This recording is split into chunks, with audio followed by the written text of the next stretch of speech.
It is mailbag time here on Seahawks Today. Tyler Jones here with you. Today's show is presented by Manscaped. You can get 20% off plus free shipping when you use the promo code Seahawks, and you can go online to manscaped.com to get that deal. We'll tell you more about Manscaped coming up later on in the show. Let's go ahead and get to our mailbag questions. This one from the one and only Mark Sanchez. Shots and a question. What do you think about Cowherd's trade? First, second, fourth, next year's first, second, and Geno for Lamar Jackson. Sign and trade for the players. Well, Mark Sanchez, I got to tell you, Geno and the idea of him moving on, we've seen some different trade possibilities out there. Colin Cowherd, I think, has mentioned in the past Aaron Rodgers and Jordan Love, and now I guess he's pointing to Lamar Jackson potentially as the next Seahawks quarterback. And here's the deal. When I look at this situation here, I think that you go back to last year, and the Seahawks, all the draft capital they got from Russell Wilson and didn't have to pay Russell Wilson. Do you then want to turn around and pay Lamar Jackson and give up a bunch of draft capital for Lamar Jackson too? To me, it's just too much. Not to mention, Lamar Jackson's had back-to-back seasons where he's missed 5 games. So your health doesn't get better when you get older. That's just pure science. So, Mark, I see where you're going at, but I think that's ultimately too much. I would pass on the idea of trading for Lamar Jackson. I personally like the idea of re-signing Geno, and whether it's this year or next year, then drafting that young quarterback to be the next man up and eventually replace Geno when that's said and done. Subscribe to the channel. We have our award-winning mailbags part of our live shows every week. We do about 2 of them each week, so you can subscribe for free. Doesn't cost you a thing. Be a part of our live shows with us on Wednesdays, 6 p.m. Eastern, 3 p.m. Pacific. Subscribe at youtube.com/SeahawksTV. Turn on notifications so you never miss a moment. Be part of our mailbag segments. Mark, again, would you trade Darrell Taylor and Trey Brown for more draft capital? As I said before, this draft, it is saturated with defensive talent. In theory, that sounds like a good idea. But when you put it to reality here, I don't know what you're necessarily going to get for Darrell Taylor and Trey Brown. I don't think it would be a whole lot on the trade market. So, Mark, I see where you're going at with that. It sounds like a good idea in principle, but I just don't think that there's much value in either one of those guys of getting draft capital back. I think you're better off just keeping them around and seeing if they develop and what comes out of it. Alex writes, what should Seattle do with Tyler Lockett? Well, there's 2 options. You can either extend him or you can trade him. It's one of those 2 things. Tyler Lockett is a Seattle Seahawk through and through. He represents this franchise so well. He wants to be here. No question about that. And if you trade him, I mean, you could get something for him for sure. But I think that Tyler Lockett would be willing to work for you to make the money work where he could stick around and potentially finish his career with the Seattle Seahawks. So I would extend him. If you extend him, then you can help yourself out in the salary cap right now. You could cut some salary and push that to later and be able to do more things potentially this year. So for me, I would keep Tyler Lockett around. I would extend him, like to see him stay in a Seahawks uniform. What would you do? In the words of John Quinones, what would you do? Would you extend or trade Tyler Lockett? It's a decision the Seahawks are going to have to make one way or the other. Type E for extend, type T for trade. Let me know in the comment section which way you'd want to go. E for extend, T for trade. Steve writes, good afternoon, 12s. Good afternoon to you, Steve. We should not re-sign Penny and use that capital elsewhere. What linebackers would you like to see Seattle pick up in free agency or draft? Who do you got this weekend in the Super Bowl? As far as Rashaad Penny goes, I understand where you're coming from, but there's been reports out there, and we talked about this earlier this week, that Rashaad Penny, you might not have to pay him much. You might get away with just only had to pay him $2 million. If that's the case, if you only have to pay him less than $2 million, then I'm all in on the idea of re-signing Rashaad Penny. Beyond that, I'm out.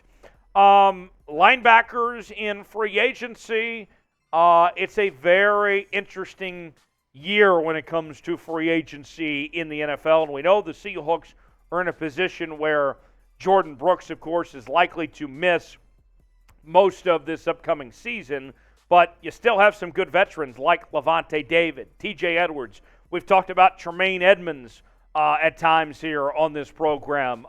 There's going to be some guys out there. We'll see ultimately how that works out, but, I personally look at this when it comes to the linebacker spots.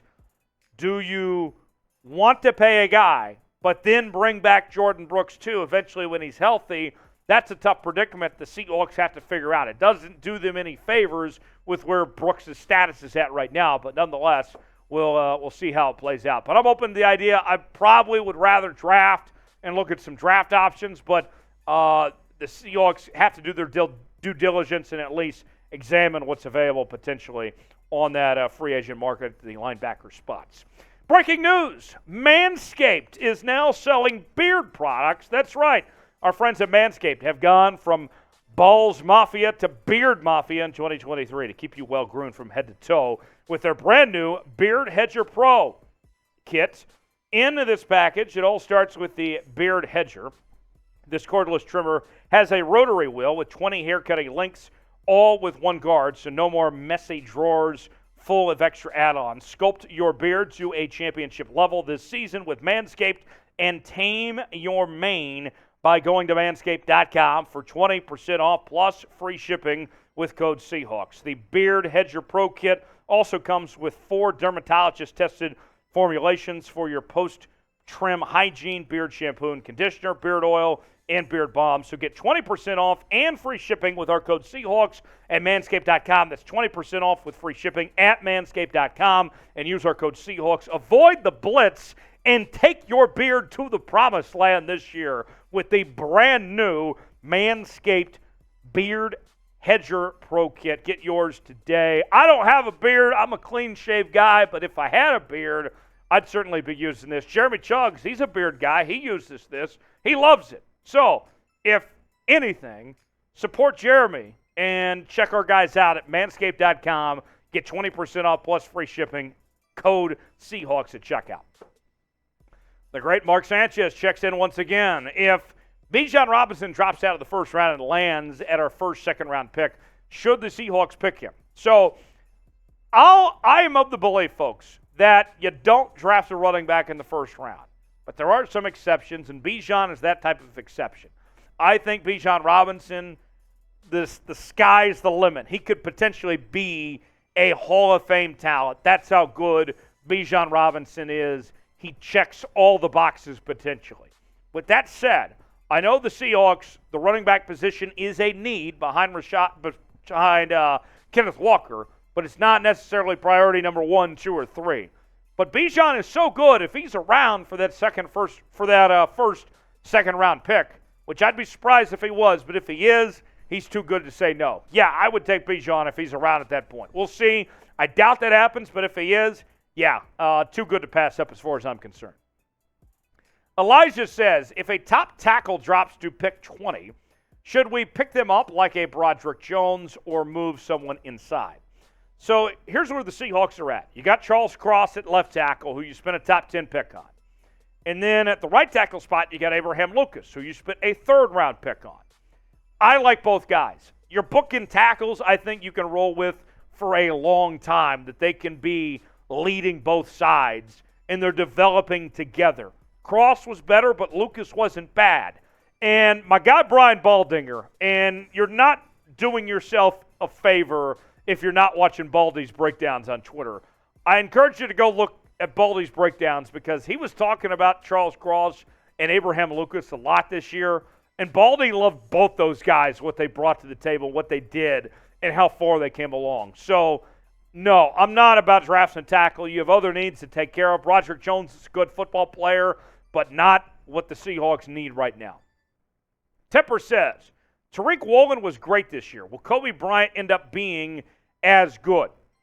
So Tariq Woolen was outstanding. He was one of the best cornerbacks in football. Was a Pro Bowler, tied for the league lead in interceptions. He was great. Coby Bryant was picked ahead of him Remember, he was a 4th-round selection. Tariq Woolen was a 5th-round selection. But there was so much attention, so much talk about Tariq Woolen that Coby Bryant kind of got forgotten about. With that said, I don't think necessarily Coby Bryant's going to be as good as Tariq Woolen, but I think you could have 2 lockdown corners both together potentially here. I like what these 2 bring to the table. They should be your 2 starting corners for the foreseeable future to see them pair up and do their thing together. Coby Bryant, I know it wasn't a Tariq Woolen Pro Bowl year, but it was still a very good rookie year for him. I think both of them are going to be good for a long time. You're set with these 2 as far as I'm concerned. Won't be as good as Tariq Woolen, but he'll be a very good football player. Tyson writes, do you think Noah Fant could get to top 5 tight end? I'll say this. I've been a Noah Fant fan. I liked him when he was in Denver. He's been on my fantasy teams, I think, a couple different times. But with where Noah Fant's at, I think he's kind of apexed. He's kind of reached his ceiling of some sorts. I don't think Noah Fant is really going to get much better than he already is. And he's a good player. He's fine as is. But I think that's kind of just it at this point. And for the Seahawks, that's okay. You have very good tight ends. Will Dissly, Colby Parkinson and company. That trio was solid this year. But I think that's about it. I don't think Noah Fant's going to be a top 5 tight end. I think he's in the upper half, but that's kind of just it for Noah Fant, quite frankly. Not anything against him. I think that's just the reality of it. Seahawk UK writes, who is your favorite linebacker in this year's draft? That's an easy answer for me. It's Will Anderson. I've told you about Will Anderson, the outside linebacker from Alabama, for months on end, how excited I am. Now, if you're talking about inside linebacker, Drew Sanders from Arkansas would be that answer. So I gave you 2 answers here. If we're going outside, Will Anderson's my guy. Inside, it's Drew Sanders. Jack Campbell, another guy. The Seahawks have a need at the linebacker spot. I would love to see Will Anderson be that guy. Don't think he's still going to be there at 5, but we'll see. Drew Sanders, meanwhile, could be a potential nice pickup as well. What is the Seahawks' biggest priority this offseason? What do they need to do to better this roster to get to where they want to go? Tell us in the comments section. Tell me what you think the biggest priority for Seattle is in 2023. Aaron says, would you trade a 7th for Zeke? No. I think Zeke is cooked. I think Zeke has played his last down for the Dallas Cowboys. The snap he took as a center when he just got trucked, I think that's his final play as a Cowboy. I think that's it. Zeke is done. Zeke has nothing left in the tank. He's had a good run with the Dallas Cowboys and been a very good player, but that's about it for Zeke at this point. I don't think he's going to get any better and that his best days are behind him. I'm not interested in bringing Zeke. I don't like older running backs. I think Zeke is cooked. Next question, hashtag Seahawks. Tyler, I'm not even a Seahawk fan, but do you think they will even draft a quarterback this year? Also, can you just scream touchdown Seahawks? Let's address the first, and then we'll get to the latter. Will they draft a quarterback this year? Maybe, maybe not. They don't have to if they take care of Geno. And as I've said before, and I'll say again, the quarterbacks are so good next year with Caleb Williams and Drake May and Quinn Ewers and others, you don't have to. I like Bryce Young. I like C.J. Stroud. If they're available in the top 5, I'd take them. Otherwise, I don't need any other quarterbacks in this year's draft. So maybe, maybe not. Maybe they like a late-round guy like a Hendon Hooker in day 3 or something like that, potentially. But we'll see. As far as will I scream touchdown Seahawks, you know what? Since you asked nicely, I'll do that for you. Even though it's the offseason, it's been a few weeks since they scored, but touchdown Seahawks! There you go. Did that pay off for you? How was that? Grade my touchdown call in the comments section. You can follow me on social media, Twitter, Instagram, Facebook at Tyler Jones Live, talking about your Seahawks there. And I will see you next time here on Seahawks Today.